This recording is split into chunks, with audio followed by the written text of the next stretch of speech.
How would you define Beatlemania? I couldn't define it. You know, a lot of people have tried. I'm not going to try. Leave it to the psychologists and let them get it wrong.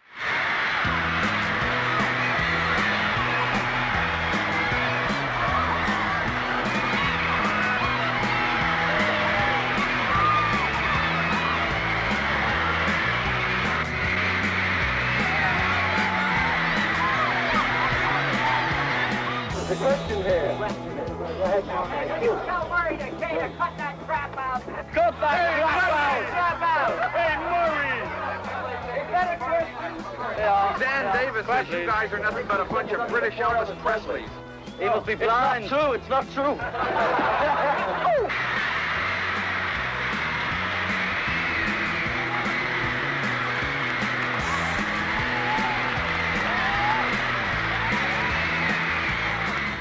We came here at 6 o'clock in the morning, 5:30 to see them, and all they do is push you farther and farther away, and then they don't even let you see them.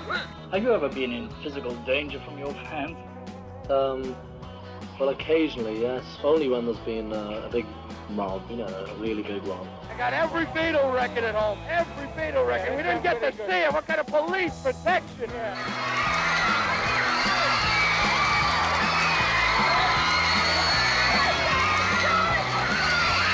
Well, what do you think made the difference that suddenly put you up above the other group? Well, we got a record contract. We're going to Europe Next week? next week, Sunday, actually. and then we come back and we go off to America. And we do a telly. we do the Ed Sullivan. Good old Ed. Ed Sullivan. Hi, Ed. Is he Hope he's watching. He's watching in this one. Look. There he is. All right, Ed. It's Mrs. Ed. I'm Mr. Ed. Well, one of your big attractions is your haircut and your manner of dress. What prompted that? The haircuts, for instance. It just happened, you know. You just wake up one day and there you are.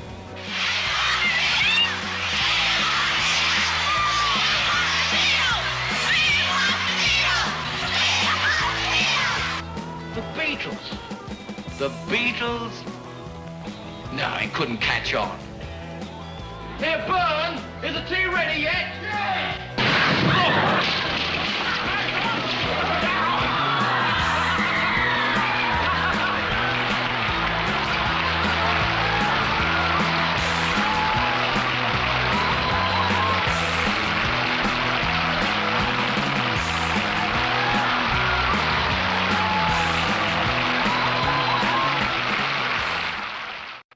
When it started with me, George, Paul and Ringo, and we said, listen, man, you know, here's another field of professionalism that doesn't need any qualifications except for you've got to get down to it without that pressure of the 11 plus, etc., and GC and all that.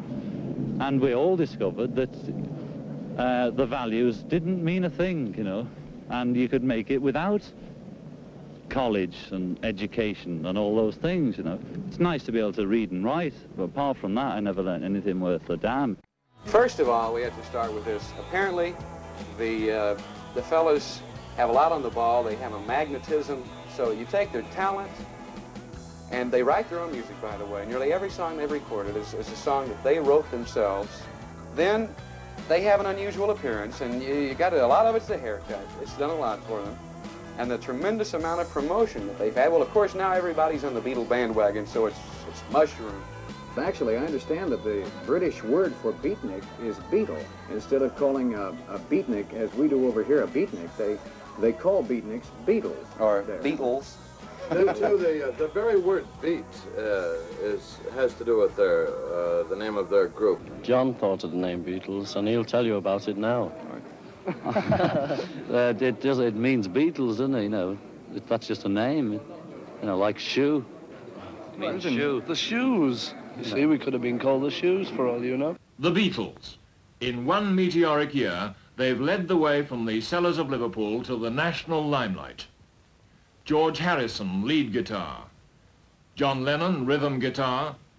Paul McCartney, bass guitar. Ringo Starr, drums. A group run by Liverpool businessman Brian Epstein. Epstein was a house furnisher who developed a sideline in gramophone record. I hadn't had anything to do with pop management management of pop artists before that day that I went down to the Cavern Club and heard the Beatles playing. And this was quite a new world, really, for me. I was amazed by this sort of dark, smoky, dank atmosphere, this beat music playing away. And the Beatles were then just four lads on that rather dimly lit stage, somewhat ill-clad, and the presentation was, well, left a little to be desired as far as I was concerned. But amongst all that, something tremendous came over. And I was immediately struck by their music, their beat, and their sense of humour, actually, on stage. We've been to Hamburg, and I think that's where we found our style. We developed our style because of this fellow there. He used to say, you've got to make a show for the people. And he used to come up every night shouting, Mac Show. So we used to Mac Show, and John used to dance around like a gorilla, and we'd all, you know, knock our heads together and things like that. Anyway, we got back to Liverpool, and all the groups there were doing this sort of shadows type of stuff. And we came back, leather jackets and jeans and funny hair, macking show, which went down quite well. We just bought leather jackets, not for the group. One person bought one, I can't remember, and then we all liked them, so it ended up we're all on stage with them. We'd always worn jeans because we didn't have anything else at the time. Yeah. And then we went back to Liverpool and got quite a few bookings. You know, they all thought we were German. You know, we had builders from Hamburg, and they all said, you speak good English, you know, things like that. So we went back to Germany, and we had a bit more money the second time. So we bought leather pants, and we looked like four Gene Vincents, only a bit younger, I think. And that was it, you know, and we just kept those, the leather gear, till Brian came along. It was a bit sort of old hat anyway, all wearing leather gear. And we decided we didn't want to look sort of ridiculous, just going on, because more often than not, sort of too many people would laugh. It was just stupid. We didn't want to sort of appear as a gang of idiots. And Brian suggested that we just sort of wore ordinary suits. So we just got what we thought were quite good suits and just got rid of the leather gear. That was all. And your idea was pinched anyway. Oh yeah, I had my pants pinched anyway. We didn't laugh at them in Liverpool. We do like the fans and enjoy reading the publicity about us, but from time to time you don't realise that it's actually about yourself. You see your pictures and read articles about, you know, George Harrison, Ringo Starr, Paul and John, but you don't actually think, oh, that's me, that I am in the paper. It's funny, it's just as though it's a different person. When we go home, you know, we go in early in the morning when we finish the job, and the kids, you know, they don't know you at home. But if they find out, well, where I live, they get the drums out, you know, and beat it out, because it's a play street, and, you know, there's no traffic or nothing bothering them. And once, when the boys came for me, they popped in to see me mum and my dad, you know. We had to go out the back because, you know, there's 20 or 30 outside. And they wouldn't believe me, mother, you know, they'd knock in saying, can we have their autographs? So it built up, you know, so much. There was about 200 kids all around the door, and they was peeping through the window and knocking, you know. In the end, my mother was ill, you know, she was terrified out of her life, just all these kids and boys and girls and that, you know. They send us a lot of jelly babies and chocolates and things like that, because somebody wrote in one of the papers about presents and things that we'd had given to us, and John said he got some jelly babies, and I ate them. But ever since that, we've been inundated. We had about 2 ton a night. But the main trouble is they tend to throw them at us when we're on stage. And once I got one in my eye, which wasn't very nice. In fact, I've never been the same since. It all sounds complaining, you know, we're not. We're just putting the point, is that, you know, it affects your home more than it does yourself, you know, because you know what to expect. But your parents and your family, you know, they don't know what's happening.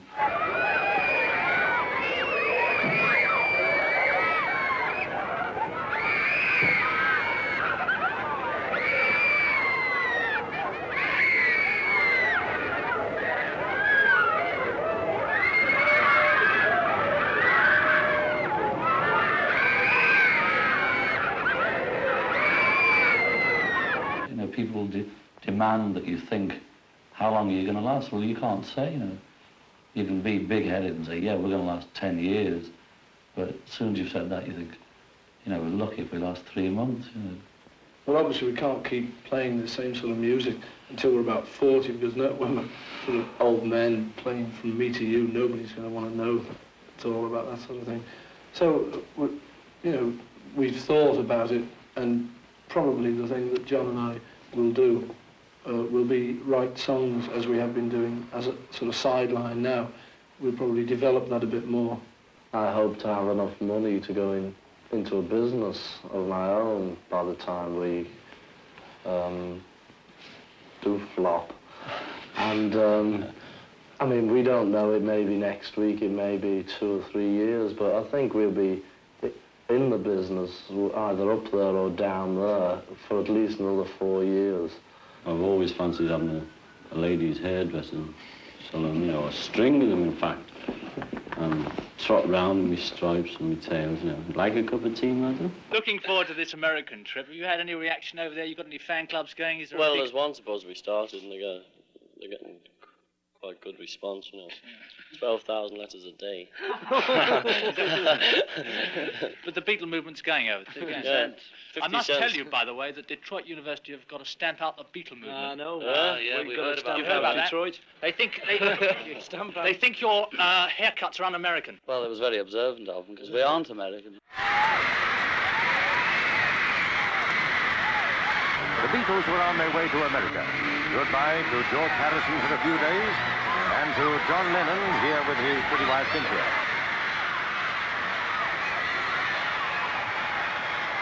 A Jet 707 was waiting to receive the most famous passengers across the Atlantic for some time.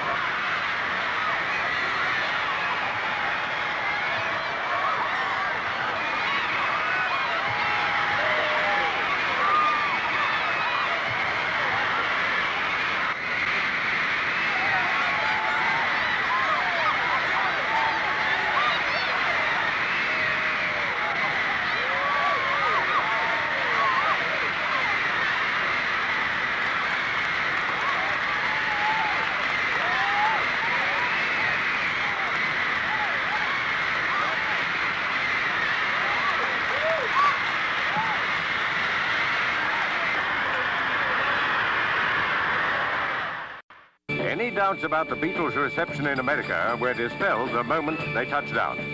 New Yorkers turned out in force, and making allowance for an American accent, the screams might have been genuine Merseyside. George, John, Paul, and Ringo had found a new world to conquer.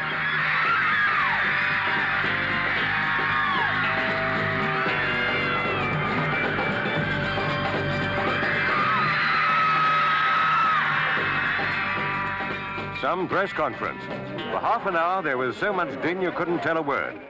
It was a matter of everybody being patient, hoping it would begin eventually. No, we need money first.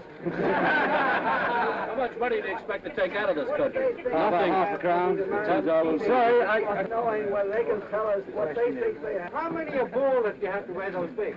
All of us. I'm bald. You're bald? Oh, we're all bald. Don't tell anyone, please. I'm deaf and dumb, too. Aren't you afraid of what the American Barbers Association is going to think of you? Well, we've run quicker than the English ones. We'll have a go here. Did you hope to get a haircut at all? No. Nope, no, thanks. I had one yesterday. And that's no lie. It's true. No, I think you missed. No. No, he didn't, no. You should have seen him the day before. What were you going to do if you got into the press conference? We were going to speak to them and meet them. I just wanted to meet him more than anything. I love George so much, and the policemen wouldn't even believe the truth. All they have to do is believe lies.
your program was reviewed by a music critic, and No! Not again. and he said you had unresolved leading tones, a false modal frame, ending up as a plain diatonic. What would you say to that? Well, we're going to see a doctor about that. No, he's just copying this. The fellow in the London Times did a review like that, but the only difference was, I don't know whether that's favourable or not. The London one was, you see. Yeah. Why don't you just say if it's good or bad? What do you think of the reaction of what do you think of American girls in the first place, now that you've had your first contact with them? They're marvellous. Yeah, they're the same as British girls, only they got a different accent. Is it your ambition to continue what you're doing, or what do you plan to do? Yeah, well, as long as it lasts like this. As long as the money keeps Or going? as long as we, as long as we keep enjoying it. Then we'll... Once we stop enjoying it and people stop enjoying it, then we'll pack in. We'll have to pack in if people don't enjoy it. That's the British saying for give up. Well, one of your big attractions is your haircut and your manner of dress. What prompted that? The haircuts, for instance. It just happened, you know. You just wake up one day and there you are. What is there about the Beatles that you like? They're gorgeous. They're beautiful. They got that certain something. And the name of it is A Sprout of a New Generation. It shows Paul McCartney coming up from the earth, like growing a sprout, a start, a new dawn. You see, the Beatles are the original. They started the look, everything. And they are the greatest group out. And here is, see, if you notice, he's like growing. And I like the oil paint, and I love to present his paints in the pool. And I love him to have it, and I love to meet him. Because, Do you think you have any chance of meeting him? well, I don't really know. It's really a luck, because a lot of people meet them because they know somebody. But I would like to give Paul this and show him I'm a true fan, and that, you know, and that I wouldn't tear him apart, speak to him like a decent human being, and that he's really the greatest in show business. It sounds like you have sort of a crush on Paul McCartney. Yes, that's true.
Not for me, it's for Paul.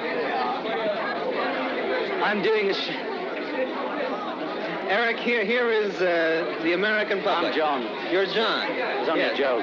Yes, well, John, here is the American public. 40 million American viewers. It only looks like one man to me. Staring you right in the face. Oh, it's the cameraman. What is your impression of the American public? You've been here for a while now. They're the wildest. Why? Well, I don't know. Tonight was, you know, marvelous, ridiculous. Well, there was 8,000 people all shouting at once, and we were trying to shout louder than them with microphones, and we still couldn't beat them.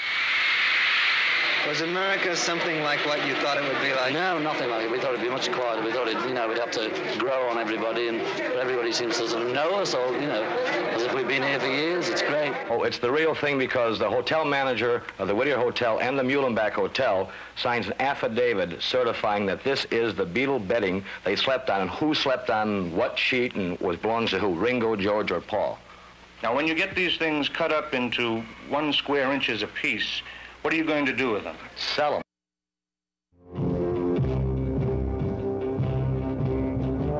The velvet cloak of night shrouds the London airport. All is quiet, all is serene. But this is the lull before the storm. Thousands of Beatles fans are bedded down for the night to await the arrival of their heroes. When the dawn comes up like a teenage scream, the arrival of the froggy-voiced foursome is imminent. The cries of the crowd grow in pitch and volume, drowning out the whine of the jet engines. And here they are, fresh from their triumphant appearances in the United States. 12,000 young Britons roar a welcome. Their shrieks rise in an awesome wave. Our staff scientist, in an odd moment, calculated that this young mob is generating enough energy to put 3 Atlas missiles in orbit and power 54,000 transistor radios.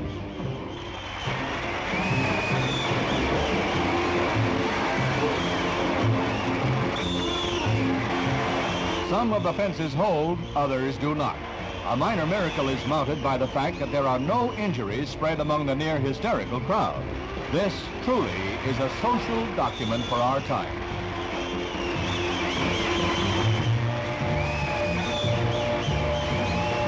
"40 young ladies fainted, but authorities feel that some were playing possum, so that they might be lifted over the fence and thus be nearer their idols. The Beatles, who originated as a small-time act out of Liverpool, now have no rivals as the kingpins of the teenage set. You can repeat that loud and long.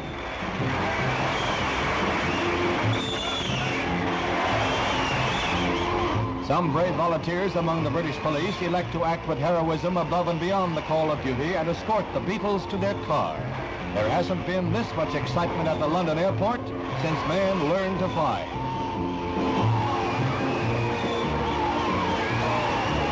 So there you have the homecoming of the Beatles, the return of the heroes to their native land. They did what the Redcoats couldn't do in the American Revolution. They conquered the colonies. The Beatles haven't a chance of leaving the airport just yet. In the VIP lounge, there's an army of press, newsreel, radio and TV interviewers waiting to ask them a question or two. The fans obviously enjoyed it over there. I assume the press enjoyed it. Did you enjoy it? Yeah, it was marvellous. Yeah, everything. Every bit of it was a knockout. Even the work? Yeah, we enjoyed it. It was different. Yeah. Working in different places with the audience all around us, and it was a novelty. What impressed you most about the place? Do you have time to take anything in properly? Yeah. I don't know. I think I enjoyed the sun in Miami most of all. Healthy. You're the healthy one of the four, No, but the sun was sort of very healthy. Yeah, very healthy. Did you have a chance to get away from anybody at any time on the trip? Yeah. You got away from me twice. What did you most like about the trip, Ringo? Oh, I just loved all of it, especially Miami. The sun, I didn't know what it meant until I went over there. Don't you get it up in Liverpool? No, they finished up there, Cut it out.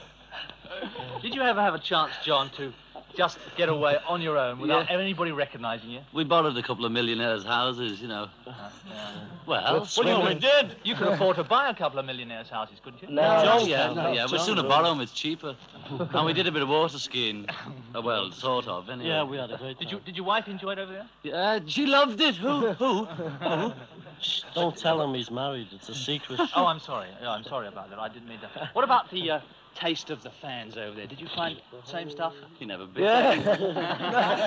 Yeah. We expected them to be very different, but they weren't at all. Yeah.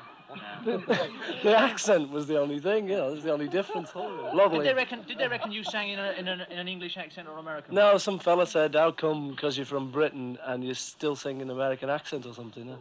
So funny. We've been trying to explain it to him that it's a Liverpool accent. But he wouldn't believe it. He kept saying, "Oh, it's funny." When you came back from France, you told me that they liked the sort of quicker numbers. Yeah. But what did you do? You just do all the same routine as you do here? Yes, because it was the records that are hits over there are the ones that are hits. Oh yeah, we had here. to do Please Please Me over there. Yeah. And we haven't been doing that for a long time here, but it's in the charts. That's history here. Yeah.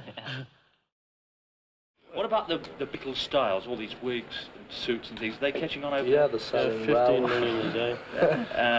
I hear anyway that the four of you are going to be millionaires by the end of the year. That's nice. Have you got time? Have you got time to actually spend this money? What money? You get money as well. Doesn't he give any to you? No. You seen that car of his? One of the things you did was visit Clay. One of the things you did was visit Cassius Clay. He's a big lad. Who's going to win? Clay Liston. I'll win him. Well, It all depends, you see. If you go to his gym, you have to say he wins. And if you go to Liston's gym, you say Liston will win. Yeah.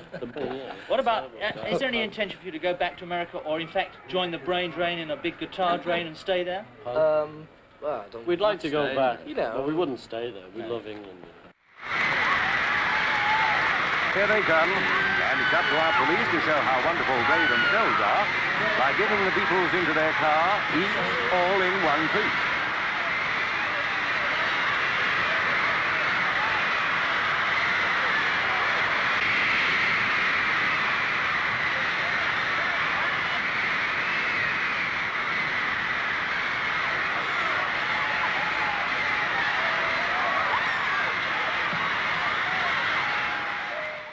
From New York, here is I've Got a Secret, starring Gary Moore. And now may we have our next contestant, please. Will you come in, sir?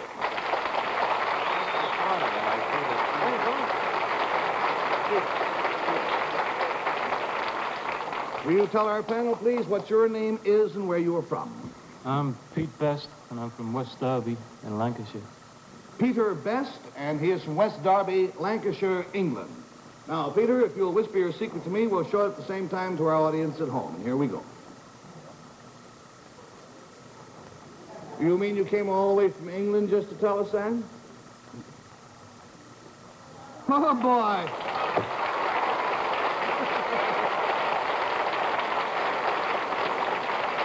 You ever had one of those days? A panel to help you classify Peter Best's secret. The clue concerns something he did. We'll start the questioning, please, with Bess Myers. Well, one thing you did, Peter, was avoid getting a haircut in recent days. Does this have anything to do with your secret? A little. Could you be a new kind of bug that we've imported from England? I might be. Do you sing, by the way? No. No. Do you have anything to do with your predecessors, with the Beatles at all? Yeah. You do? Answer to that is yes. $20 down, $60 to go. We go, please, to Bill Cullen. Well, the Beatles do come from Lancaster. Lancashire. Lancashire, do they not? Yeah. Do you have anything to do with the Beatles' hairdo? No. Oh, heck, I was hoping you were their barber. I just think... That blows my next 5 questions out of it. Did you have anything personally to do with the Beatles? Yeah. Do you still? Do you still have anything to do with the last question? Vaguely. Just socially. Oh. All right. So now we've got 40 down and 40 to go, and we go, please, to Betsy. Did there used to be 5 Beatles, Peter? Yeah. And you were one of them? That's it. Oh!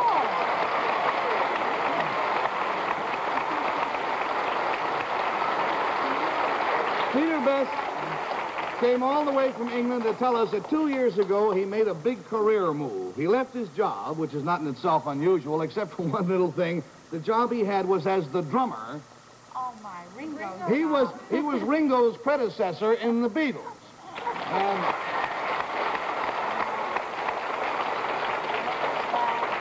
we have here a picture, which I'll turn to camera 1, of the Beatles when Peter Best, not Ringo Starr, was the drummer for the Beatles. And reading from left to right, there is John Lennon and George Harrison and Paul McCartney, isn't it?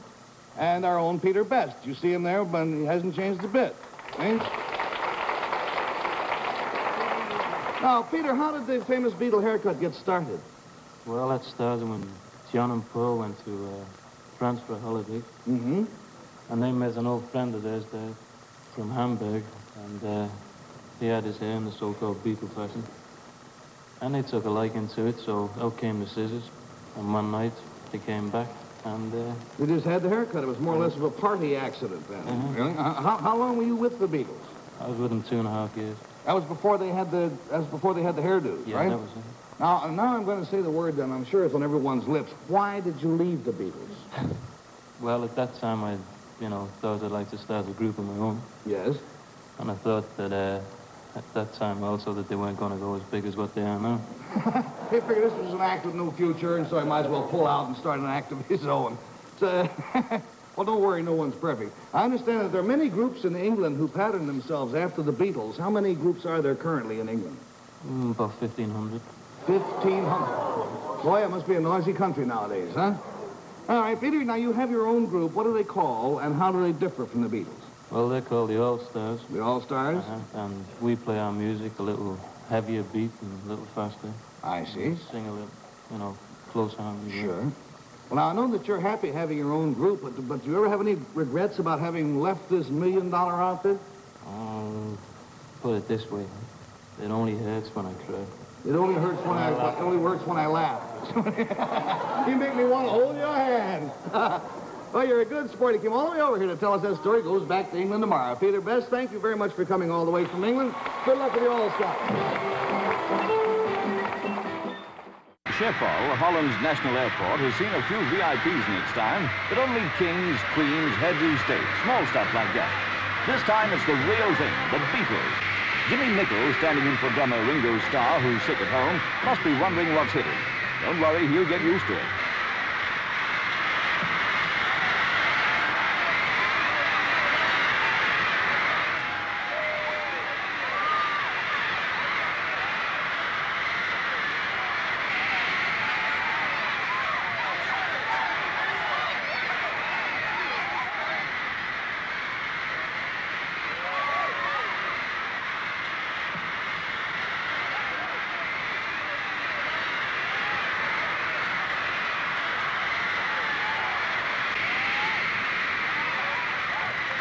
First of all, you introduce yourselves. George Harrison, Paul McCartney, John Lepper, Jimmy Nichols. The question we just had from one of the people in the audience is, were any of you in love? Me. Yes, he's married. That's right. Yes, of course. Does that put you in an exceptional position? Being married? Sunday, yeah. On Sunday. Would you want to get married, the others? No, I don't like marriage. Why not? No good marriage. It's good. What do you think? I don't know, yes. When I've got some more money. Cost money to get married? Well, you need a bit, don't you? You know, To marry? you need a new suit and a hat and that. Is your wife expensive?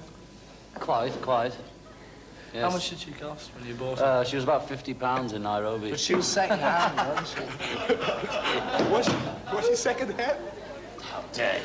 Well, that's what he said. Hoe vinden de Beatles de Hollandse meisjes? What do you think of Dutch girls, as far as you've seen them? Any views? Very good, yes. Very good? Very nice. Excellent. Why? What did you say? Why? Why are they good? Yeah. Well, all girls are good, actually, you know, but I mean... What makes a girl good? What makes a girl good? I don't know, you know. Oh, no, I'm just helping him. Bepaalde favoriete bandjes hebben, zoals Swinging Blue Jeans, Dave Clark 5, Fred and the Dreamers of zo. Ja. Iets van die aard. Ja. Well, you heard the names they mentioned. Whether you have any favorites in England with a new band? Searchers and the Rolling Stones, we like. Very good.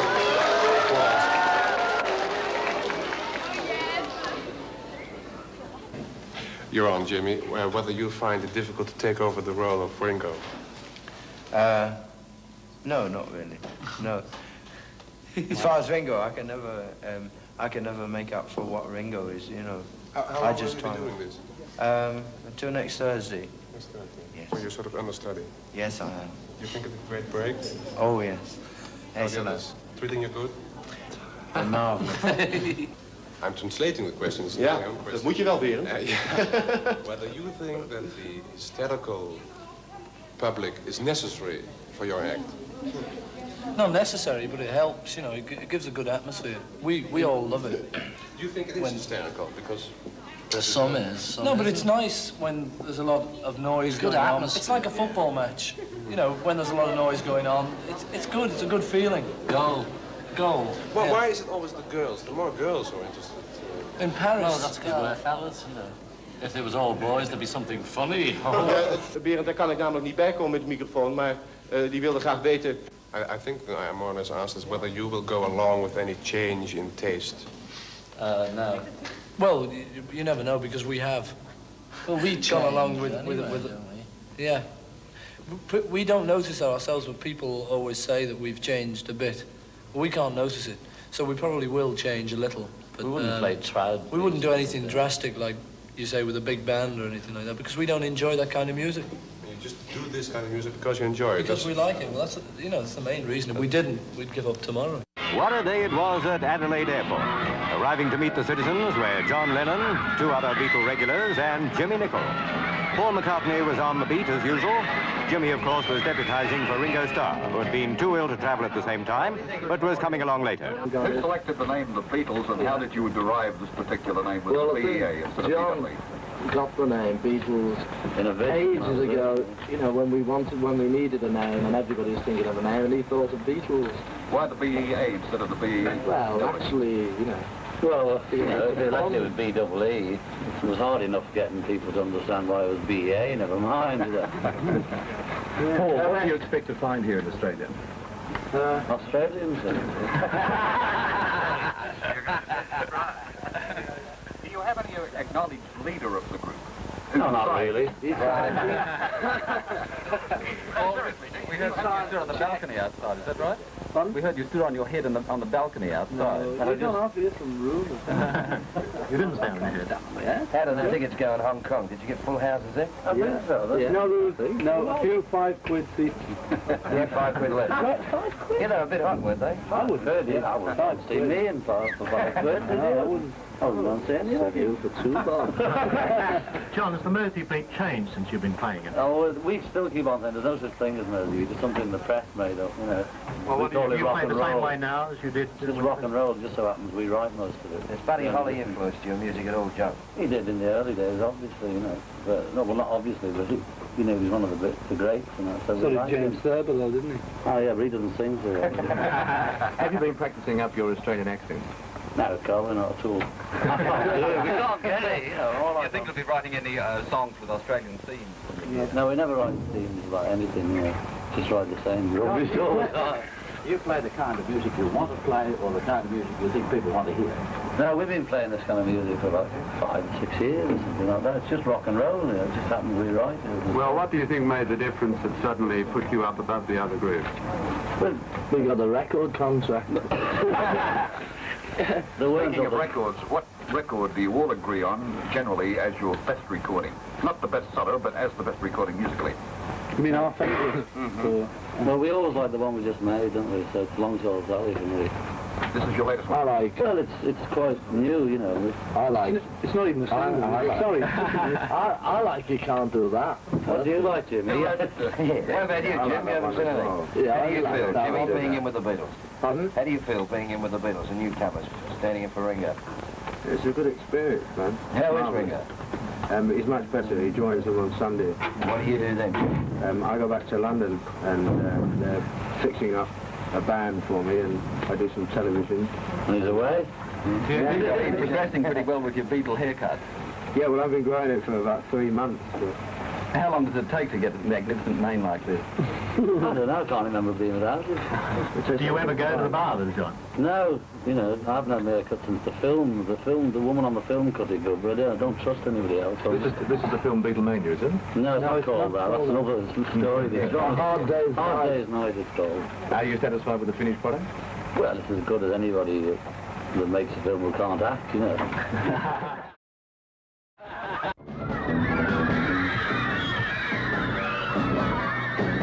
The arrival of the #1 drummer, you can see why he's called Ringo, brought the Beatles up to full strength. Thousands more girls made happy. The koala bear showed with that Aussie wise, Ringo's with it. On now to catch up with the rest of the group. So Adelaide laid on another reception.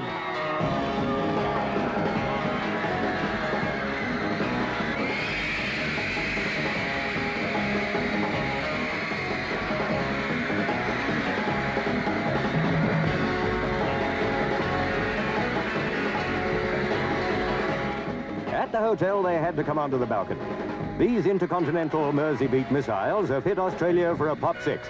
Before long, they'll be sighing for new worlds to conquer.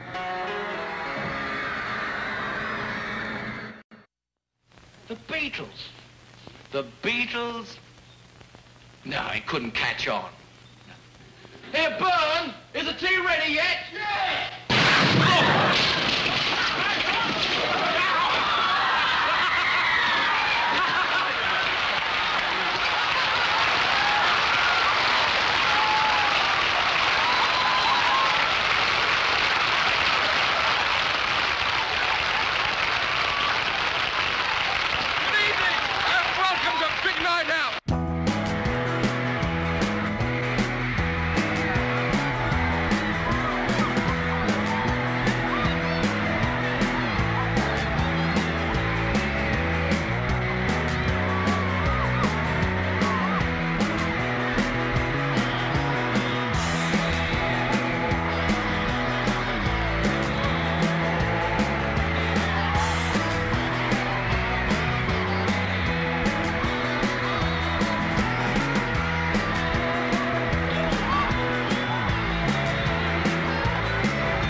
Look out, there comes some more here. Oh, yes, you're very busy, aren't you?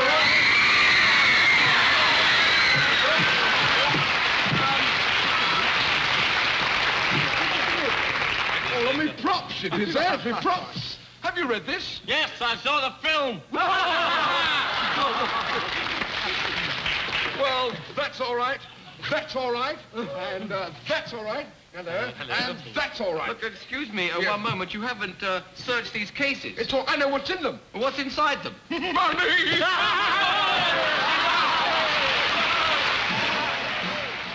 Tell you something, I still believe that we are definitely the best group in the country and we should definitely be on that Thank You Lucky Stars. Yeah, but maybe they wouldn't like us. You mean wouldn't like us? You've got no confidence. Of course they'd like us. Mind you, there is something wrong with the act. Maybe it's our hair. The hair's great. The nose is possibly. Oh, he started. No, I see. But there is something. I can't think what it is. Well, It's the hair. I've told it. Listen, Arthur, it's definitely the name. The name is definitely wrong for this group. What's wrong with the Mike Winter 6? Arthur, it doesn't mean anything. I mean, it's 1965. You've got to be with it. You know, that's it, daddy-o. You know, wow. Well, you know, we need something earthy, something, a good name. Yeah? What about the Beatles? Beatles, you're joking. No good? Terrible. Terrible? That was good, George. That was good. Did that well. That was excellent. I was a bit worried about him, you know. He's very good. The Beatles, no, it's not right. Look, let's look at this thing scientifically, shall we? You got it out as well. That was well done. Yeah, very good. Now, who's the top of the hit parade now? The top of the hit parade is what's his name? Cilla Black. Oh, let's call ourselves Cilla Black then. Tell you what, let's watch television. Yeah. What's on now? What's on? You know, don't you? It's that Big Night Out, isn't it? Oh, no, not Big Night Out. Have you seen that show with those two fellas that keep getting blown up? Yeah, rubbish. No, absolute That rubbish. big one? Yes, and the one with the glasses. Cup of tea. Cup of tea. Make a cup of tea. Cup of tea. It's a cup of tea. And I'll have some chocolate biscuits. Oh, I'm losing weight. Yeah, listen, What? you've got to get rid of them poor fellas. Why? Why? Because they're holding me back, that's why. Why? They're holding you back. God, don't you know, they're jealous of me. They're jealous of you. But I mean, everybody knows I'm the sexy one in the group, they know that. I mean, you're too handsome for I'm too them. much too handsome. Yeah. You've got to get rid of them. Maybe you're right. Yes, get your hair cut while you're at it. Yeah. Tell you what. What? Tell you what to do. Yes, I bet we've stretched already there. Go in there, tell them to pack up and get out. Pack up and get... I can't do that. Why not? It's their flat. Yeah, listen. Yeah? Have you seen this fan letter here? No? Could we please have Bernie Winters singing From Me to You? Bernie Winters singing From Me to You? It says. What's this? I'll go on, look. What's this, Ringo? I do like Bernie Winters. He's funny. Yeah? Could he please sing I Want to Hold Your Hand? No, it must be a gag. Request for Bernie? Somebody What's just... this Yeah, for? there's You got another one? one, yeah, from somebody asking for Bernie Winters to sing She Loves You. I mean, look at that. By God, Bernie mate. Winters to sing She Loves You? Yeah. Have you got one too, John? Yeah, I've got one too. It says, "Dear Bernie, please sing All My Luggage." All my luggage? That sounds more like it. He can't spell. Move this away. Yes, it'll be all right. Please, could I hear the golden voice of Bernie Winters singing Till There Was You? Oh. Hey, we're not having all this. What are you messing up? Don't you lift your hands to me, young man. Don't lift your hands. And what have you got to say for yourself? What have I got to say to you? Yes. Sharp, I smashed you right in the face. Oh, you didn't know? It's undoubtedly Park Lane's week of the year. All the signs here that the expected arrivals are the Beatles coming to the Dorchester for the Variety Club Show Business Luncheon.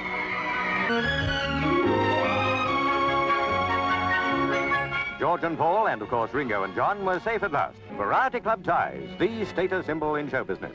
No difficulty for Ringo, and here with the Beatles was Brian Epstein, their famous manager. There had to be 4 Silver Hearts this year, 1 for each of the Beatles. The group are Show Business Personality Award winners, a split personality, but the kind of thing they take in their stride. It was a Merseyside shadow cabinet with the opposition leader conferring the awards. Ladies and gentlemen, Mr. Barker, Mr. Dobson, and the press.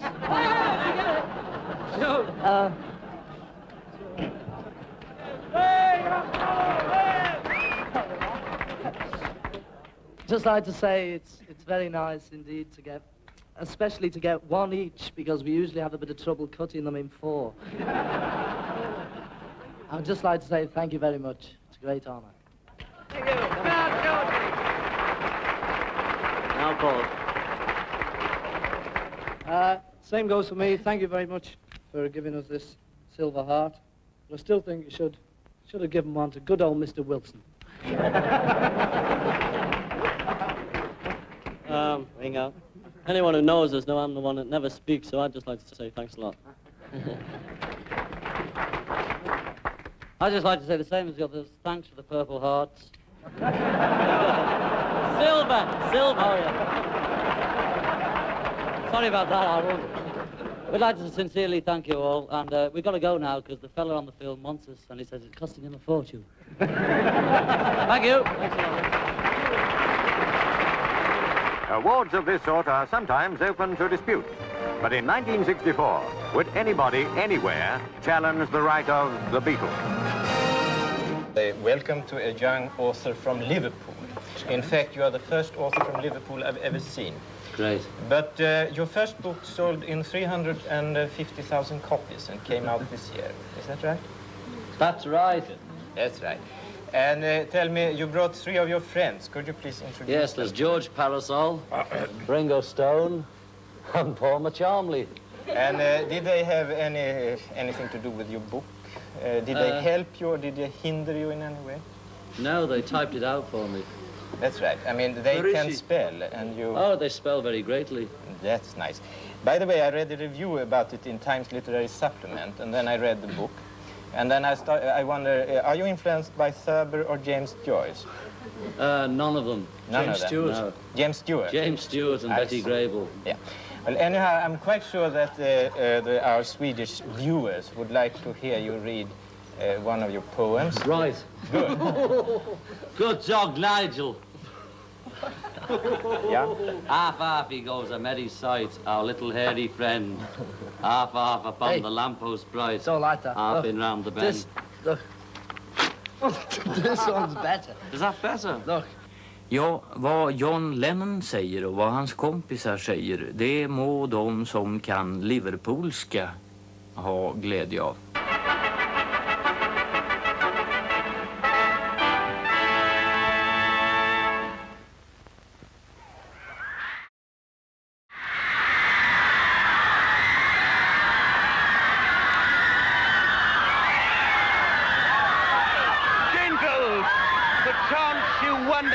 Show, but wonder on till truth makes all things plain. This man is Pyramus, if you would know. This beauteous lady, this man presenteth woe, that vile woe which did those lovers sunder. And through walls chink, poor souls, they were content to whisper. This man with lantern, dog, and bush of thorn presenteth moonshine. This grisly beastia, Lion is by name. For all the rest, let Lion, moonshine, wall, and lovers twain at large discourse, while here they do remain.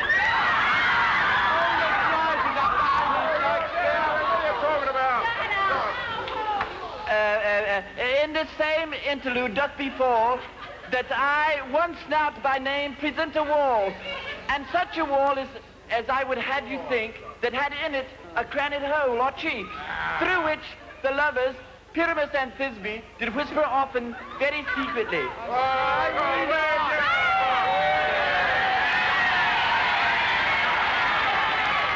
back to Liverpool! Oh, I fear my Thisbe's promise is forgot. And thou, oh wall, oh sweet and lovely wall, that stands between our father's ground and mine. Oh thou, oh wall, oh sweet and lovely wall. Show me thy chink to blink through with my eye. But what see I?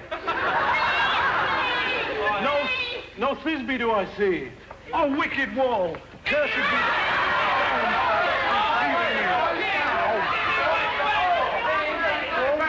He should not, because this is Thisbe's cue, and she comes in, and we look through the watch.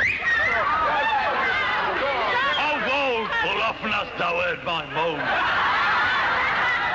Poor party, my fair Pyramus and me. My cherry lips have often kissed thy stones.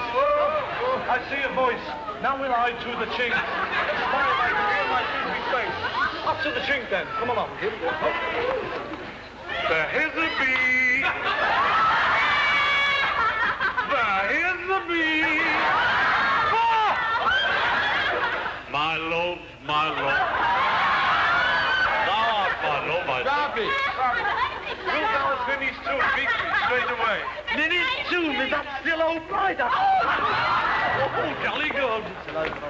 Not about Thus have I, wall, my part discharged so, and being done, away wall doth go.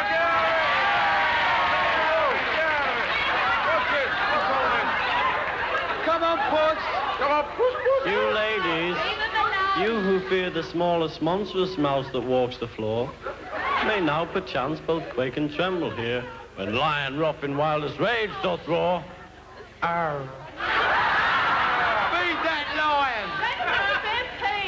And know that I, one Ringo the drummer, am. For if I was really a lion, I wouldn't be making all the money I am today, would I?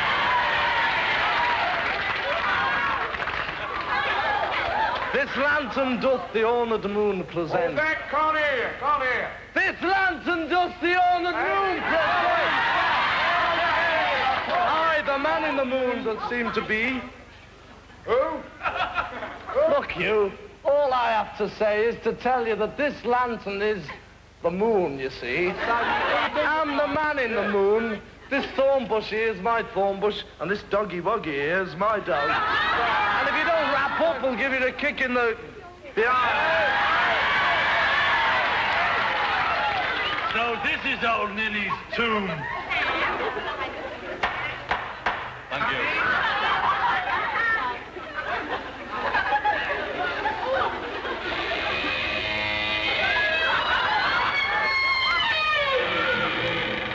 But where is my love?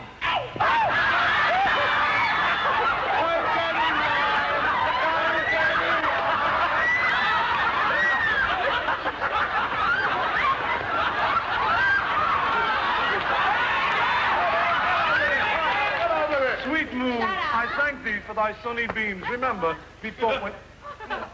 Hello, hello, hello. What's this? Hey, look, eyes do you see? How can it be? What dreadful dole is here? Thy mantle good, all covered in blood. Oh, dainty duck, oh dear. Roll over Shakespeare. Come tears, confound, out sword, and wound that pap of Pyramus, that left pap, where heart doth hop, thus die I, thus, thus. It's all right. Now am I dead. Now am I fled. Oh, well, you can't win them all. Tongue, lose thy light. Moon, take thy flight. See you, George. Now die, die, die, die, die, die.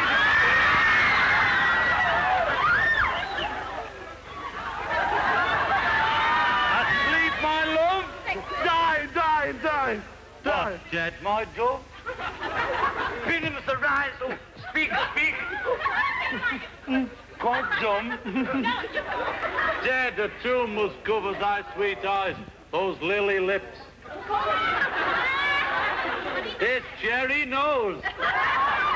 These yellow cowslip cheeks are gone, are gone. Lovers make moan, his eyes but green as leaf. Tongue, not a word, not a word. Not a word. Don't call us. Shut up! Not a word. Come, trusty sword. Come, blade, my breast improve. And so farewell, friends, thus this begins. I do like to be. I do like to be. The four lads from Liverpool are off again with the assistance of the justly famous Bobby. The daily ritual of going to work is like taking your life in your hands. Today's assignment is making their first movie, A Hard Day's Night, for United Artists.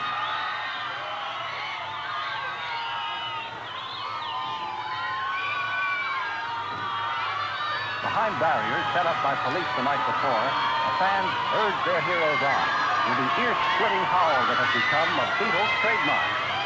The location, Paddington Station in London, where the real business of movie making begins. The crew and director busily set up shop.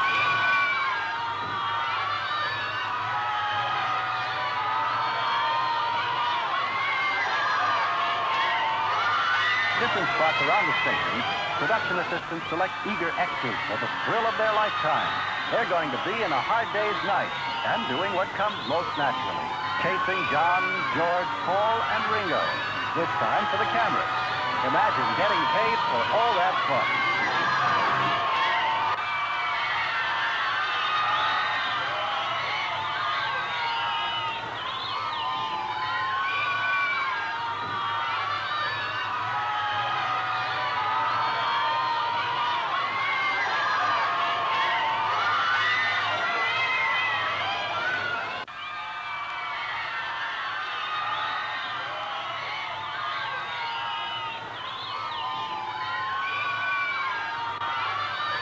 A production schedule is made to be followed, and even the Beatles have to stick to a timetable. They pack themselves off to the afternoon location where the second crew is getting ready for them. There probably isn't anyone in the world who hasn't heard of La Scala Opera House. Here is that famous theater, only this one is not in Milan. It's in London, and playing host to another mob, a movie company, and the inevitable Beatles.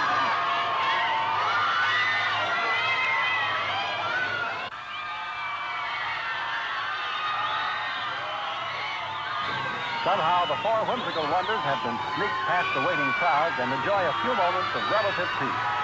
To prove that wonders never cease, producer Walter Shenson corralled 1,500 youngsters to fill the seats and make believe they're enjoying themselves. An accomplishment soon to get almost out of hand when the big scene starts on stage. Enter the Beatles, the universal cue for mass mayhem.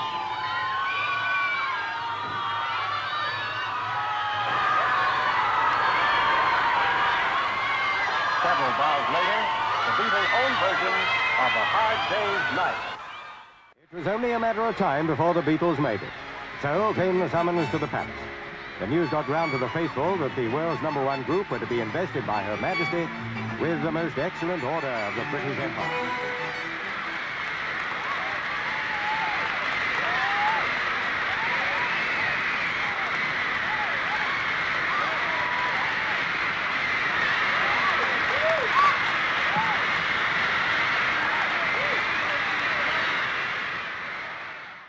Last month, 75 teenagers from Pennsylvania petitioned Her Majesty the Queen to have the Beatles knighted. Well, this hasn't happened. But today I'm pleased to say that they have been made members of the most honourable order of the British Empire. Congratulations, John, George, Thank you. Ringo, and Paul. Thank Tell me, you. how did you all react to this? Well, I went... Which means in sound. Whoopee. Well done. George. Well, I sort of went, wow, that's great. Ringo. Yes? About the same. Yes, I think we all felt pretty well the same. Now, last year in America, your record sold no less than $10 million worth. Do you think your export sales has something to do with this? Well, you know, somebody said it might have been that. The but you papers never keep know. telling us it was It could have been that, but it could have been... It might have been for tour in Australia. Now, do you think you'll go back to the Commonwealth again? This was a sensational visit. Yeah. Well, you know, we probably will. It's up to Mr. Epstein, our manager. What does this MBE mean to you all? How are you going to deck out to go to the palace? There's certain protocol to be observed. Are you going to dress up in morning dress? Yes, I think you've got to, haven't you? Yeah, we'll have to. We'll get this. What about the haircut, Ringo? Well, we're not going to get it all cut off, you know. Someone said we can carry the hat, so that'll be easier. I think Her Majesty will understand, you know. She may well do. From obscurity in a cellar in Liverpool 4 years ago and now to Buckingham Palace. Gentlemen, what do you think everybody on the other side of the Atlantic is going to say to this? Whoopee, I hope. Yes, I hope. You never know, they might say boo or... They might say, hello, Cobber, or something like that. Or... Hello there, boys. Good on you, Blue. Yeah. Well done. Or, howdy, Europe. Texas speaking. Now, two of you have got married and you all live in, well, good domestic splendour. Has this affected your writing, Paul and John? No, it's easier to write with cushions and so, you know, on pieces of hard bench, which you know we were on hard benches before we made it. Yeah, in the slime and unknown grime. cellar of Liverpool, and it's much easier on a nice cushion. Your plans for tours for this year and next year? We're going to Europe. Next week? Next week. Next Sunday, actually. And then we come back and we go off to America. For 2.5 And we do weeks. a telly. Oh, we do the Ed Sullivan. Good old Ed. Ed Sullivan. Hi, Ed. Is he on Hope yours? he's watching. He's watching in this one. Look. There he is. All right, Ed. It's Mrs. Ed. I'm Mr. Ed.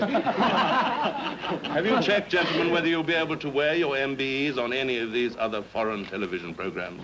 Well, I suppose once they've given them to us, we can wear them. We You don't look, look you look a bit foreigners, funny, you though, know, going just round with friends. your medals hanging off, didn't you? Well, we could wear them on stage. Anyway, it hasn't changed your life to any great extent. No, we're just honoured, that's all. We're all delighted. Thank you. Congratulations Thank you again to very the four much. of you. Thank you for coming. The Beatle boycott is still in effect. We haven't forgotten what the Beatles said. We meant more to kids than Jesus did, or religion at that time. I wasn't knocking it or putting it down, I was just saying it. The fact, and it is true, especially more for England than here. You know, I'm not saying that we're better or greater or comparing us with Jesus Christ as a person or God as a thing or whatever it is. You know, I just said what I said and it was wrong or was taken wrong, and now it's all this. There have even been threats against your life. There have been record burnings. You've been banned from some radio stations. Does this bother you? Well, it worries me. Yeah, you know, it's bound to bother us. Do you think you're being crucified? No, I wouldn't say that at all. This is Doug Layton and Tommy Charles reminding you our fantastic Beatle boycott is still in effect. Don't you forget what the Beatles have said. Don't forget to take your Beatle records and your Beatle paraphernalia to any one of our 14 pickup points in Birmingham, Alabama, and turn them in this week if possible. The Beatles, for a long time, have been able to, because of their tremendous popularity throughout the world, especially with the younger set, have been able to say whatever they wanted to without any regard for judgment or maturity or the wisdom of it. And no one yet has challenged them to any tremendous degree where it might count. For 3 hours, our 3 phone lines lit up, and they responded, and they said, get rid of the Beatles, ban the records. Well, I don't mind if he never plays them again. You see, this is the thing, you know, everyone seems to think that when they hear us say things like this, that we're so childish, you know. I mean, you can't say things like that unless you're a silly little child. But And if he was grown up, he wouldn't have done the thing, because he only did it for a stunt anyway. So, I mean, who's he to say about growing up? Who is he? who is this guy? Who is he exactly? The basic philosophies and the beliefs of the Klan has always been to uphold Christianity. It's hard for me to tell through the mop heads and all of the conglomeration that they have, whether they're even white or black myself. I couldn't prove to you whether they're white or black. The only attitude I could assume that they're interested in one thing, and that's the greenback dollar and what money they could get. If it would be popular to be black, I'm sure they'd consider themselves black. If it's popular to be white, they'd be white. All they're after is the fast buck that they can get. Ku Klux Klan, being a religious order, is going to come out here the night that they appear at the Coliseum here, and we're going to demonstrate with different ways and tactics to stop this performance. The Klan is going to come out here because we're the only organization that will come out and make a stop to these accusations. This is nothing but blasphemy. How many Klanners will you have here? I shall have about 50 men in robes, and I'll have quite a few inside the stadium. We're known as a terror organization. I think we have... A terror organization? We have ways and means to stop this if this is going to be the case, yes. Oh, what ways and means? Well, I don't want to say this, but there'll be a lot of surprises Monday night, I believe, when they get here. You officers that are stationed in front of the stage behind the barricade, you will go to Mr. Morris Shapiro, the first aid man, and he will furnish you with earplugs so as to keep you from having a headache. If he runs out of earplugs, he has got some cotton. We have a detention room set up within the Coliseum. That detention room is room D. Any person that you arrest or bring downstairs for ejection will be brought to room D. You will take the names, the addresses, and the telephone numbers. We will not allow any dancing, running up and down the aisles, or crowding up in front of the stage. All these parties will be warned and ejected from the Coliseum. Is that clear with everybody? Thank you.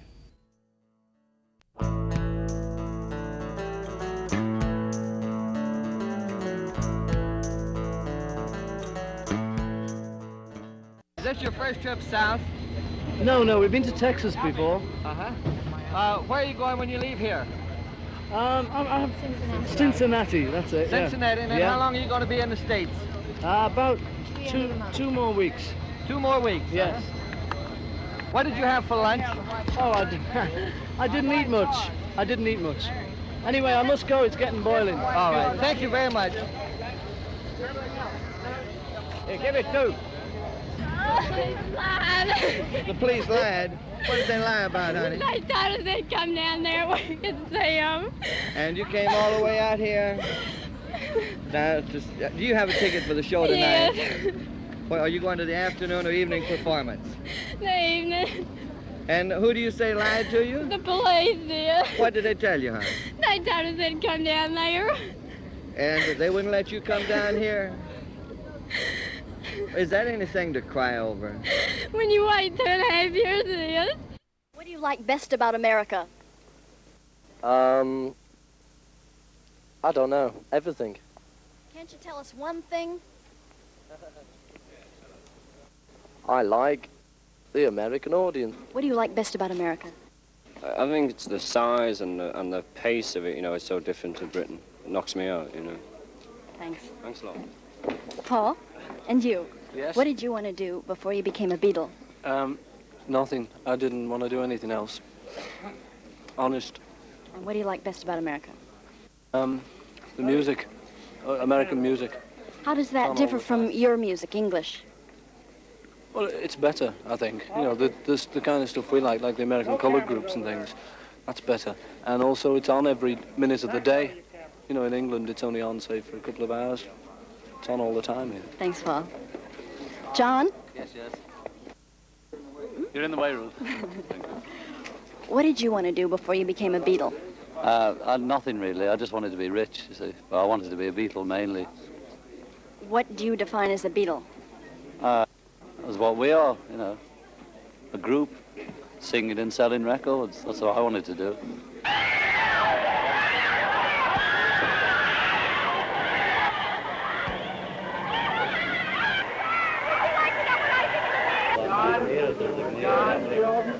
What were those those sunglasses you were wearing this afternoon? What were the sunglasses you were wearing this afternoon, Joe? Sunglasses. No, I mean, they were really special. They were green. I just found them in cans. They're just sort of ordinary sunglasses, and they've got a mirror on one side so nobody can see it.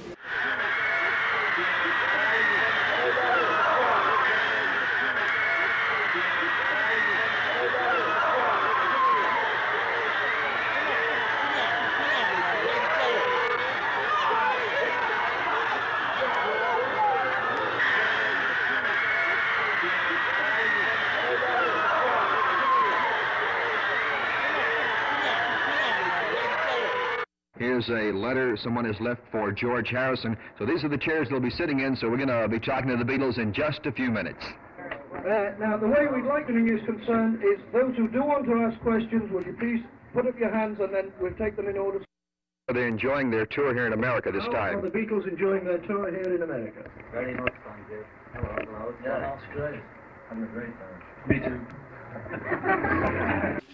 Paul McCartney. Paul, what about you and Jane Asher? What's the story on you and Jane now? Well, I haven't said anything to anyone, but people keep writing about it and putting it in papers and things. So I'm getting to believe it, you know. Do the boys have any Atlanta acquaintances? Not yet. When you look at your crowds, do you feel you can maneuver them? We can't do anything with them. Sometimes you can't even see them. At this time, the mayor of Atlanta is going to present the key to the city to the fabulous four Beatles. And let me take a picture of someone right here with Paul. And we got it there. All right, we got a picture of Paul and his friend there. And a lot of the fans are crowding around here at the press conference today. Well, it looks like things are sort of getting a little bit out of hand right now.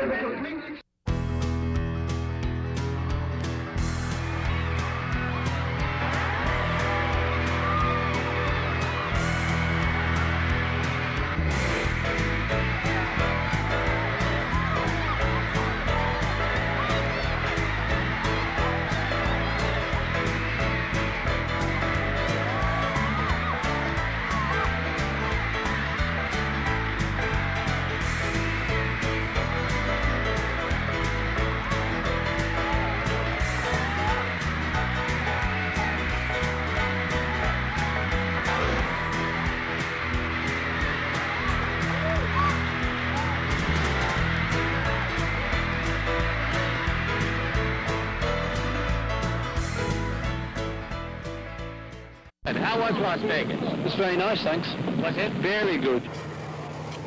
Oh, it's a film, man. How do you do? Just some sound. Okay. Good. Did you play the slot machines? Yeah, but we didn't win, you know. How was your reception in Las Vegas? It was great. Marvellous place. In fact, you know, so far we've had great receptions.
is the best actor? I think Ringo is. Ringo. I think you are. Oh, no, I think you No, are. you are. No, it's you. Okay, stick with those lights on. Yes? I got my start playing the drums from you. After I listened to you, I started playing them. Oh, you'll never get anywhere if you listen to me. Yeah, go on. And I was wondering how long you been playing your drums? About When you really started? 30 years, isn't it? about 7 years now. How old are you? I'm 14. Well, you're Same okay. age as you us. make it. Great. By the time he learns along machine, do it. Ringo, do you have any time off in this tour? And if you do, what do you plan to do during the time I off? think we have about 5 days off in LA starting Monday, and we're just going to sit around, you know. Or start your own label, and if so, where is it going to be? We'd never start our own label. It's too much trouble, you You know. invest heavily in some other company that has the Beatles, or I don't know. That'll be all up to Mr. Epstein. how You know. long before your contract does terminate with Capitol? I don't didn't know, know. did you? I don't even remember signing it. A year. It lasts another year. Oh. What did he say? Oh, fine, thanks, fine. Am I on? Hey, what's Fine. the name of your station? Hi, John. Hi, Paul. Hi, Rick. Yeah. I'll tell you that if you ever come to Omaha, you can stay at my house. Oh, thank you. That's the best thing they've ever got, that. That's great, man. It's fab. That's marvellous. Well, that's fine. That's mine. It's fab, that. It's great. You got one for me? I wish we had one for everybody. I'd like to ask you all a personal question about your hair. Mine's a little long too, and how can you sleep at night with it that long? Well, when you're asleep, you don't notice. How do you sleep with your arms and your legs still attached? Just the same. We got used to it over the years, you know. People have only had short hair since the First World War, so they've been That's sleeping for all those thousands of years with long hair. I tell you, it's just as much a problem as having short hair, which to you seems like It's no more problem. of a problem having short hair, having to keep it short. How are you used to sleeping with it short? I don't know how you live. Maybe that's why we've been up every night for the last few years. Yeah, Maybe that's why we have parties. That's it. That's it. We can't sleep with this long hair. They moved in and out of the motel. They seemed to mingle with quite a number of young girls who were on the sidewalk. These were, for the most part, primarily Minneapolis girls.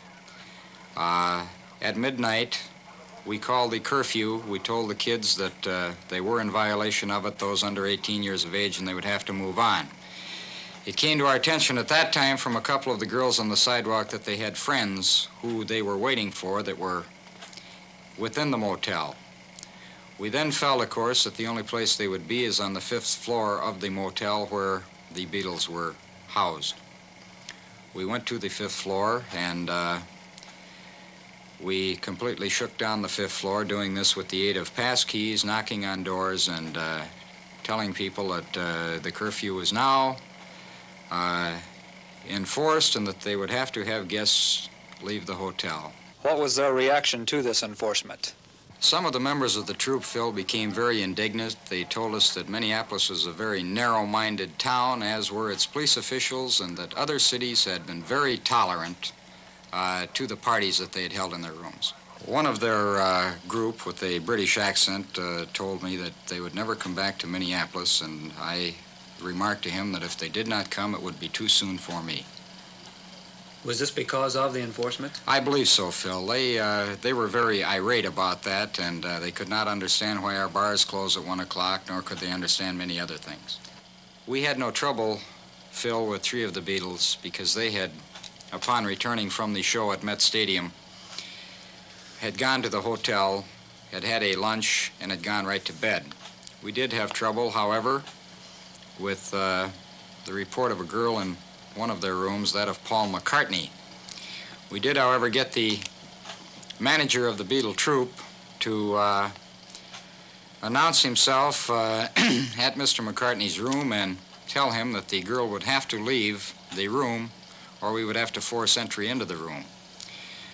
We told all members of the troupe who were causing us a problem that they were in violation of a city ordinance, that of false hotel registration, where only the person registered in the room may reside there. We did remove several girls from the hotel. We removed a couple of them from a room that had been reserved for a dining room, and they were in bed in this room. Are you a Beatle fan? No, sir, I hear the music around my house, but I'm not a Beatle fan. Do you expect any calls as a result of this? Yes, sir, I do expect quite a few calls, Phil. It just seems that every time that we do take an enforcement action, we do get some calls.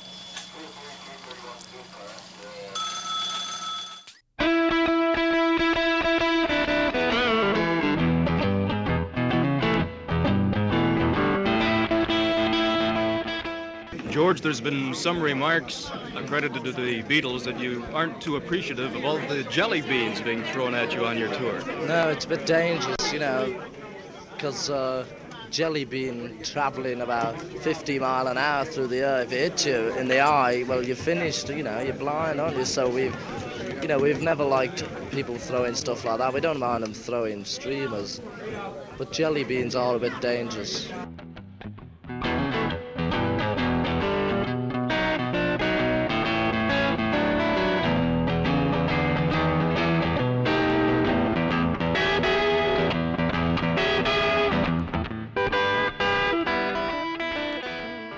Psychiatrist in Seattle saying that you are a menace, you bring out the destructive instincts in teenagers and you ought to be banned. A psychiatrist in Seattle said they are a menace to teenagers and bring out destructive... Okay. He must have been sick. Not the way, George. Do you think that Los Angeles has been the stop in which you've had more press coverage and more reporting on than any of the other stops? And if so, why? He asked me if it was more important. It probably is. And I don't know why, because we were told it is. Do they plan to visit Iron Curtain countries like Hungary, Russia? Do you plan to visit Iron Curtain countries? We don't plan on visits. Our manager does, so ask him. What movie actors would you like to meet in Hollywood? Paul Newman. Paul Newman. What movie actors? Jay Mansfield. Would you care to venture a guess as to how long you think your success as the Beatles might last? No. No. Oh, it's gone. No. I asked how long would you like it to last? Just a moment, please. I asked Elvis a couple of months ago if the Beatles bugged him, and he said not at all. He was very happy about the whole thing. I'd like to ask what kind of opinion the boys got on Elvis. What opinion do the Beatles have of Elvis Presley? We've got all his early records. Oh, Joe? That's true. The accordion system used to wear. No collars and the black trim. So this is your round jackets. They're in the wardrobe in mothballs. Yes. I want to ask the Beatles what they think of Barry Goldwater. I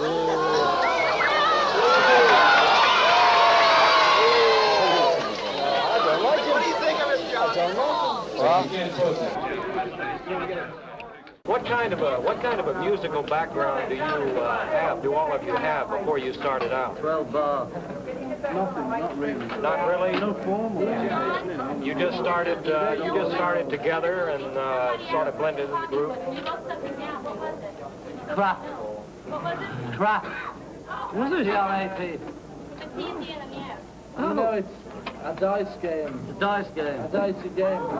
You thought it was something else, didn't you? You're a naughty journalist, don't you? Well, let me ask you this. Many groups have had a lot of trouble because of disputes that break out among the members of the group. Do all of you get along pretty well? Well, we've been each other's friends for years now, a long time. I've never met them yet. You know, I knew George and John at school. I don't even know the girl. And so we are each other's friends, so we get along. Rubbish.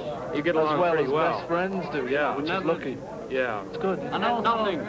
Also, and all our jokes are nearly all private jokes. I wonder if we could get Ringo's attention there. Well, you'll have to just watch it. Baby, it's a lie. What do you think about this reception here now with all of these cameras? We even have live TV cameras and all of the newsreels here. Did you expect this kind of a reception? I didn't know the baby. I'll tell you that for sure. It's a dirty lie. I don't know what the slander laws are over here, but I'm certainly going to investigate them. Right? Get your hand up. Yes? Oh, you've seen the Stones, haven't you? Been on your second tour of the United States for 2 weeks. How was it? 3 weeks, excuse me. 3 weeks, yes. It was very enjoyable. Most enjoyable, yes. Very successful, too. Well, now, that was not true of the first one, was it? Oh, no. But we only came over here on the first one so that we could get ourselves known, so to speak. And then when we went back, things started happening for us. Well, why did they start happening? I don't really know. Something sort of chemical reactions seem to have happened somewhere. Well, do you think that perhaps the general public started getting maybe a little bit tired of the Beatles and looked for something new? No, I don't know about that. What could you say to a thing like that? Yes, I suppose so. You have to get close. No. Derek's on the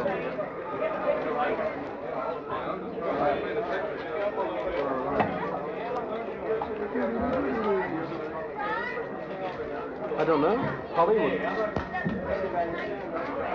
I don't know, honestly. No. People, you have 10 minutes, so don't push. Could I have a rotation of photographers, please? All you people in the front get back. Let the people in the back up.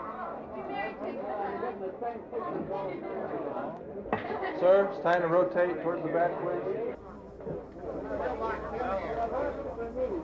I'd just like to simplify things a little by suggesting that the two gentlemen with the roving mics select the questioners rather than me, because they can move around faster. So if you want to ask a question, please draw the attention of one of the two roving microphone men. My question concerns money. I was wondering if you still have an arrangement with the U.S. Internal Revenue Department to pay your taxes to England through them. Another part of the question is, how much money have you grossed in your current U.S. tour, and is it true that you lost? We don't know. Money's got nothing we don't to know do with about us. that. We don't do the money side of it, you know. Brian does that. And we don't particularly worry about it. Tell us what we get in the end. The tax thing. We pay tax and things, but we don't know how much or how much we've made or anything, you know, because if we were going to worry about that, we'd be nervous wrecks by now. I'd like to direct this question to Messrs. Lennon and McCartney. In a recent article, Time magazine put down pop music, and they referred to Day Tripper as being about a prostitute, and Norwegian Wood as being about a lesbian. Now, I just wanted to know what your intent was when you wrote it, and what your feeling is about the Time magazine criticism of the music that is being written today. We were just trying to write songs about prostitutes and lesbians, that's all.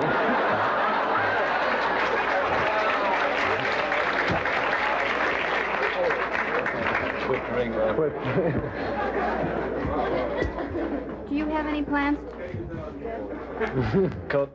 Do you have any plans You to can't use it on work the air, separately in the future? Can you repeat that question, please? Yes. Will you be working separately in the future? Or together? It's all together, probably. Together? John Lennon, aren't you doing a picture alone? Yeah, but I mean, that's only in the holiday bit, you know. I see. In between Beatles. Fred Paul from KASK. First of all, I'd like to say hi to you all again. It's really good to see you. And so, go on, Fred. I'd like to ask a question that you've never been asked before. What are you going to do when the bubble bursts? Both, Fred. You know, that's a personal in-joke. He used to ask it at every press conference we went to keep the party going. Do you think we'll have another tour again next year? Could be, Fred. Could be. Brian does that. Thank you very much. He does a lot of it, Fred. Outside in Hollywood tonight, you had to arrive in an armored truck, and the truck was swarmed by adoring fans. What is the situation wherever you go? Do you ever have an opportunity to walk out in the street without being recognized, or can you walk into a theater to see a movie by yourself? If you go when the lights are down. We can do that in England. It's easier in England than it is here. And it's mainly because we know England better. It'd also be easier to do it if we were on tour, you know. Because we're on tour, people know where we are, that's why we have a crowd. Oh? Yes, I wear that. Paul? Paul? I shall tell Paul? Paul. Sorry. Many of the top artists and musicians in the pop field today have said that the Beatles have been a major influence in their music. Are there any other artists who have an important influence on you? Oh yes, nearly everyone. You know, we pinch as much from other people as they pinch from us. You know. Is it possible to raise the level on both of the roving microphones, please? The boys were a little deaf. Ringo. Ringo. Oh. Hi. Ringo, do you carry wallet pictures of your baby with you? No. No? Why? I don't carry photos of anything, you know. Thank you. You can remember. You know. May I ask about the song Eleanor Rigby? What was the motivation or inspiration for that? 2 queers.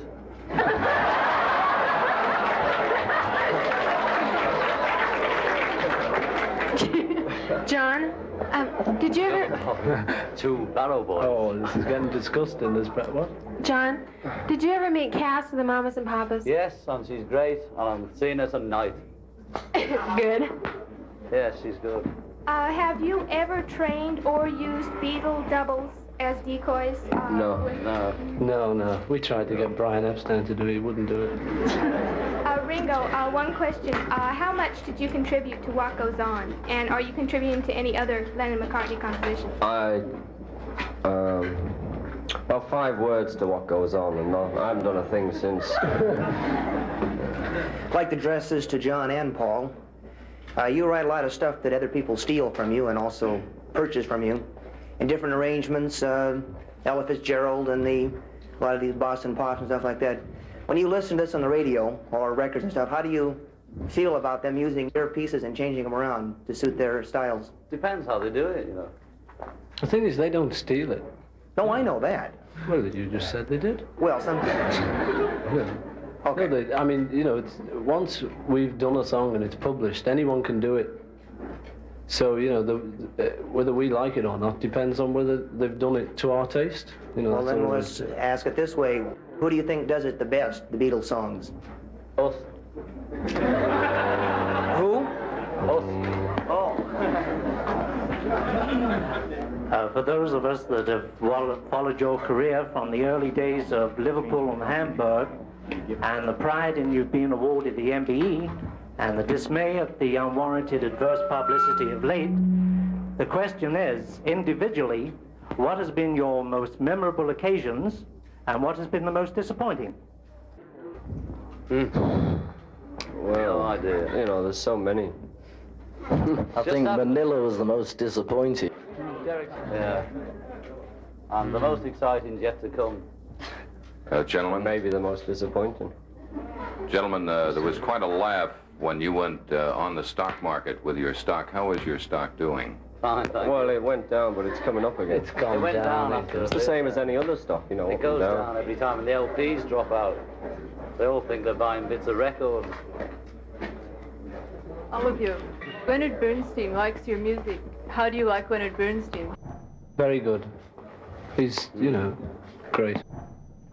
One of the greatest. I'd like to direct this question to George Harrison, if I may. What's your new address? George, before you left England, you made a statement that you were going now to America to be beaten up by Americans. Do you mean to say in so many words that you feel that the American fan is more a hostile fan? No, not at all. Or a more enthusiastic? Actually, I said that when we arrived back from Manila. They said, what are you going to do next? And I said, we're going to rest up before we go and get beaten up over there. Merely beaten up is just... So really, we just get sort of shoved around a bit.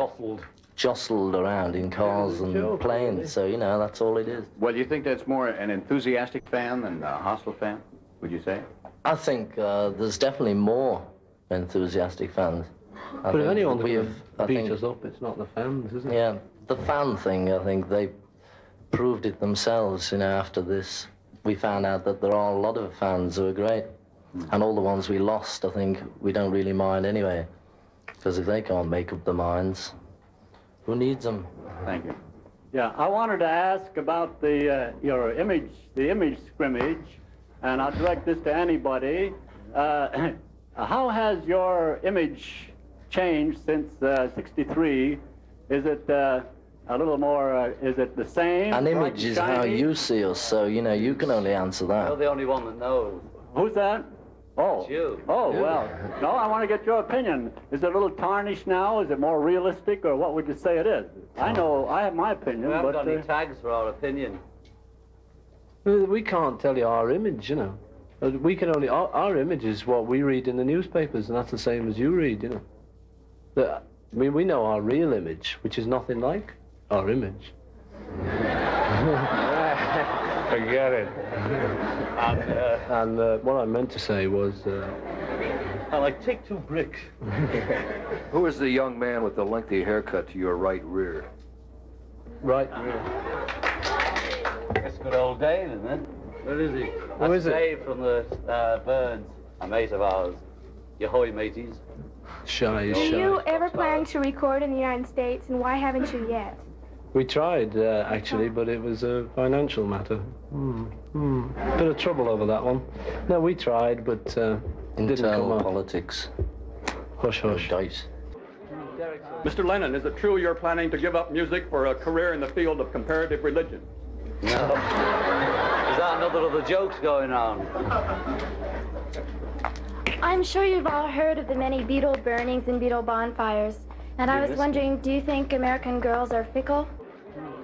All girls are fickle. Well, the photos we saw of them were a sort of middle-aged DJs and 12-year-olds burning a pile of LP covers. This question is directed to Paul and John. You have written quite a few numbers for Peter and Gordon, and I understand they don't like it because they think that it's you writing the song that makes it popular. Do you plan to write any more songs for them? They, you know, if we write songs for, they ask us to write songs for them if we do it. I mean, they don't mind it. They like it, but it's... People come up and say, we see you just getting in on the Lennon-McCartney bandwagon. That's why they did that one with our names not on it, woman. Because everyone sort of thinks that's the reason they get hits. It's not true, really. Gentlemen, what do you think would happen to you four if you came to an appearance without the armored truck and without police? We'd get in a lot easier. We wouldn't make it. We couldn't do it. It depends, you know. Sometimes we could have easily made it much better without the armored truck. But today, probably we wouldn't have. You think you'd be physically harmed? Oh, yeah, probably. What do you think? Yes, I think so. Could be. Gentlemen, the New York Times Magazine of Sunday, July 3, carried an article by Maureen Cleave, which she quotes the Beatles, not by name, as saying, show business is an extension of the Jewish religion. Would you mind amplifying that? I said that to her as well. No comment. Oh. Come on, John. Tell me what you mean. I mean, you can read into it what you like, you know. It's just a little old statement. It's not very serious, you know. Paul, are you getting married? And if so, to who? Oh. They're probably getting married, yes. But I mean, I don't know when. I've got no plans and things. I want to make these the last 3 questions. John? I was wondering, under what condition did you write in his own right? That's sort of wild, those kicky words. I mean, how did you, you know, piece them together? I don't know. And do you have any more books coming? Well, yes, and I can't answer that. You know, it's just the way it happens. Any more books coming? I didn't think that, how can I do this? Sit down and just like an author. Just like an author. John. I hope so, you know. John?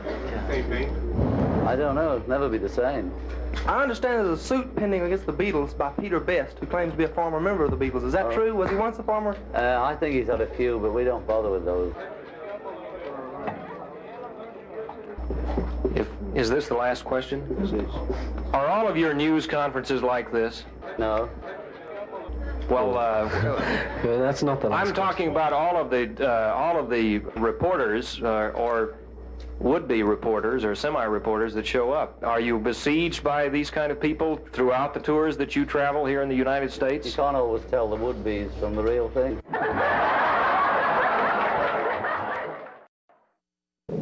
this is only the beginning. This 60s bit was just a sniff. That the 60s was just waking up in the morning, you know, and we haven't even got to dinner time yet. And I can't wait, you know, I just can't wait. I'm so glad to be around. And it's just going to be great, and there's going to be more and more of us, and whatever you're thinking there, Mrs. Grundy of South Birmingham on Toast, you know, you don't stand a chance. A, you're not going to be there when we're running it, and B, you're going to like it when you get less frightened of it, you know, and it's going to be wonderful, and I believe it. And of course we all get depressed and down about it, but when I'm down, or when John and Yoko's down, Desmond will be up, or somebody else will be up. There's always somebody carrying the flag and beating the drum, you know. So they, whoever they are, don't stand a chance, because they can't beat love, because all those old bits from religion and that about love being all-powerful is true, you know.